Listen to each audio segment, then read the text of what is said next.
মুখ্যমন্ত্রীর নির্দেশের পরই তৎপরতা সেচ দফতরের। জরুরি ভিত্তিতে ডিমা নদীর উপর বাঁধ নির্মাণের কাজ শুরু আলিপুরদুয়ারে।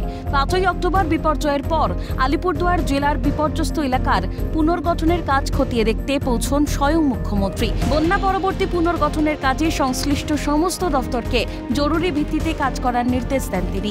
পাশাপাশি জনপ্রতিনিধি ও প্রশাসনকে বিপর্যস্ত এলাকা পরিদর্শন করে সংশ্লিষ্ট দফতরের কাছ থেকে রিপোর্ট তলব করেন। আর তার নির্দেশের পরই তৎপর হয় জেলা প্রশাসন। ডিমা নদীর উপর বাঁধের কাজ শুরু হওয়ায় খুশি স্থানীয়রা। মুখ্যমন্ত্রীকে ধন্যবাদও জানিয়েছেন তারা। আমি খুব খুশি এটা নিয়ে। ঠিক আছে, আমরা প্রায় গত 9 বছর ধরে প্রশাসনকে আমরা বলে যাচ্ছিলাম, সুমনদা আমাদের প্রতিশ্রুতি দিয়েছিলেন যে বানটা করবেন অতি শীঘ্র। তার ফলে এখন আমাদের বানটা হচ্ছে, তার জন্য আমরা খুব খুশি। ঠিক আছে, দিদিকে অসংখ্য ধন্যবাদ, সুমনদাকে অসংখ্য ধন্যবাদ। মুখ্যমন্ত্রীর নির্দেশ মতো আলিপুরদুয়ারের বিধায়ক সুমন কাঞ্জিলাল বিবেকানন্দ 2 গ্রাম পঞ্চায়েতের 12/141 পাটে পশ্চিম জিতপুর এলাকায় ডিমা নদীর ভাঙন পরিদর্শন করেন।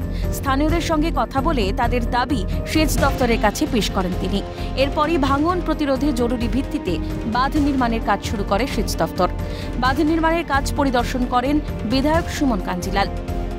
সেচ দপ্তরের পক্ষ থেকে খুব জরুরি ভিত্তিতে ওই বাঁধকে প্রাথমিকভাবে জরুরি ভিত্তিতে নদী ভাঙন প্রতিরোধের কাজটা শুরু হয়েছে। যেভাবে ভুটান পাহাড় থেকে নদীতে তীব্র জলস্রোত আসছে, ভুটান থেকে জল ছাড়া হচ্ছে, এই ভুটানি নদীর তাণ্ডবেই আমাদের এই এলাকা তছনছ। তার ফলে এটার স্থায়ী সমাধানের জন্য কিন্তু তিনি ইতিমধ্যে ভারত ভুটান নদী কমিশনের কথা বলেছেন। আপনারা জানেন, আমরাও এটাকে এই দাবিকে সামনে রেখে আমরা আন্দোলন শুরু করেছি। বাঁধের কাজ শুরু হওয়ায় খানিক স্বস্তিতে এলাকার বাসিন্দারা। বিশ্বজিৎ চক্রবর্তীর রিপোর্ট, ক্যালকাটা নিউজ।